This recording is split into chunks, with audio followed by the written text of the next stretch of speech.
Inom naman ng tubig. Ilang araw na akong hindi nakakainom ng tubig. Uhaw na uhaw ako. Heto po oh, pwede kang uminom hanggat gusto mo. Uminom ang matanda. At sa isang iglap, naging isang magandang batang diwata.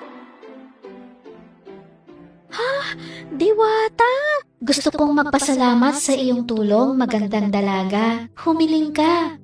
Kami ng kapatid ko ay ilang araw nang hindi kumakain. Sige, pag uwi mo ay tingnan mo ang mesa. Doon ay makikita mo ang isang mahiwagang mangkok. Mahiwagang mangkok? Oo, kapag sinabi mong magluto mangkok, mainit at masarap, ipagluluto ka nito ng matamis na lugaw. Kapag sinabi mong huminto mangkok, busog na po, hihinto ito sa pagluluto. Ngayon, hindi na kayo magugutom ng kapatid mo.